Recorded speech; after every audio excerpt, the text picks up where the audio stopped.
Hi, and welcome back to my returning viewers. Today's video, and probably my last Warbond video until I get this bigger project done, we will be covering one of my favorite Warbonds, despite what the community may think of it. Anyway, to get right to it, this is How To.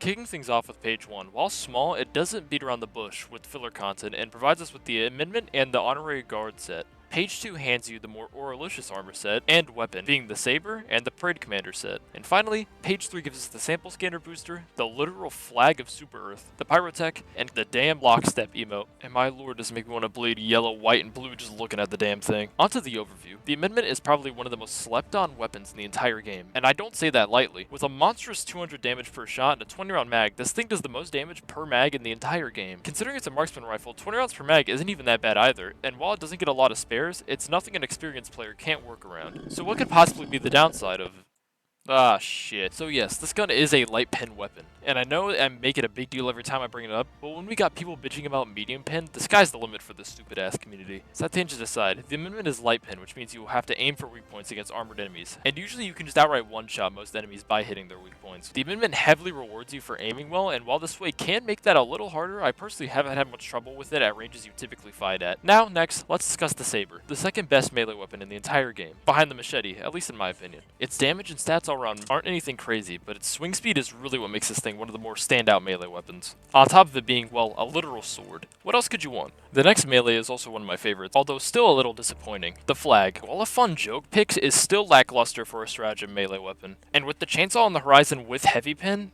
it really doesn't make much sense to me why they didn't go ahead and slap heavy pin on this thing. But regardless of just how good it is, the amount of aura that just radiates off of anyone wielding it makes up for the objectively underwhelming performance. If it were up to me, it would have the max amount of armor pen so you could technically kill anything with it, including Leviathans. Before moving on to the booster and the armor passive, we have the Pyro Grenade to talk about. And it's another massively slept on piece of kit from this Warbond. It shreds heavies when it starts spinning, and the detonation after plus the fire give it some good chaff clear capability. It kinda does everything, making it a great versatile option for an indecisive Helldiver. You also spawn with a good amount of them, making it also spammable if you're like me and usually dump all your grenades in one go if you're backed into a corner.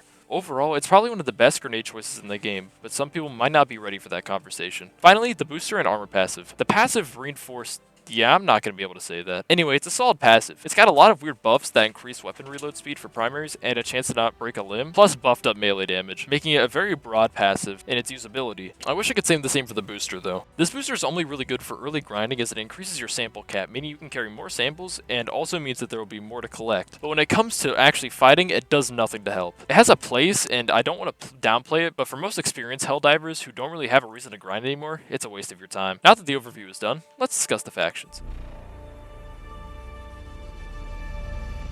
Starting with bugs, I'd say this Warbond does pretty good against them. While melee isn't the best thing on bugs due to them being heavily melee focused themselves, the Saber and the Flag can both be pretty effective if you can maintain your spacing, and aren't playing on any of the bug strains that make melee harder to pull off, and also a waste of time. The Amendment on the other hand, while having that enhanced melee due to the bayonet, can still keep its range against most bugs, and it completely deletes most bugs in a shot or two. Though it is held back by its poor ammo economy, its sheer damage and pretty decent fire rate make it fairly good at clearing most of the trash units, and on the Predator strain, it deletes stalkers with just one or two well-placed shots, making it pretty good on that sub-faction. The Pyrotech Grenade is another fairly good option. Its AoE combined with AT capability make it extremely good and versatile for anyone who enjoys being prepared for any situation. It's pretty straightforward, so I won't touch on it for too long, but it's just a great all-round nade. Lastly, the passive is kind of underwhelming if you aren't running melee. The other two buffs aren't bad, and the primary reload speed has saved me a few times, but it's not the most impactful, and there are quite a few passives that are just flat out better. Not to take away from this one, but if you're trying to play optimally, then it might not be the best pick. Overall, this Warbond goes surprisingly hard on bugs and has a pretty good bit of utility. 3.5 out of 5. On bots, the Amendment shines a little brighter than the rest. Not really due to the melee and other stuff being bad on bots per se,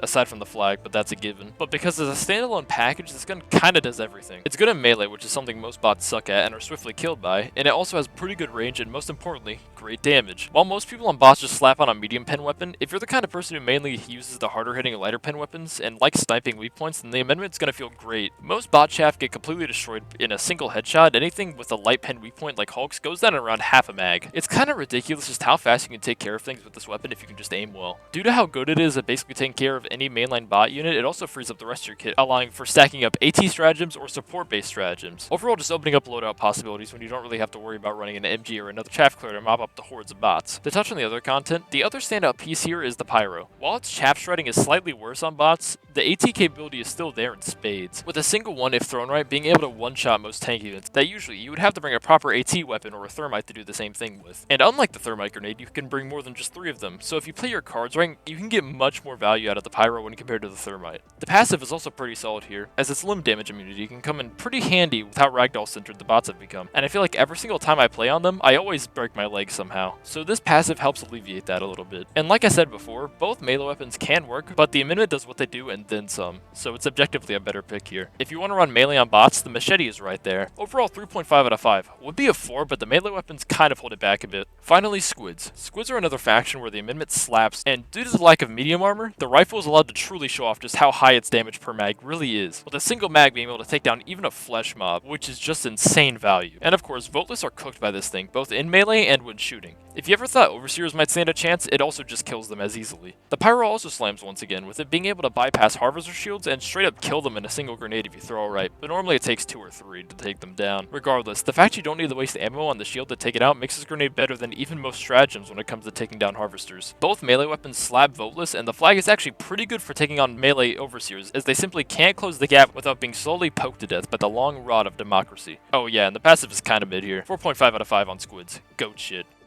In closing, this Warbond is great for any DMR guru, or just someone who already has quite a few Warbonds and is looking to drip themselves out a little bit. 3.5 out of 5 overall. While the lack of content certainly holds it back, I think the content here is solid enough and more importantly fun enough to warrant an above average rating.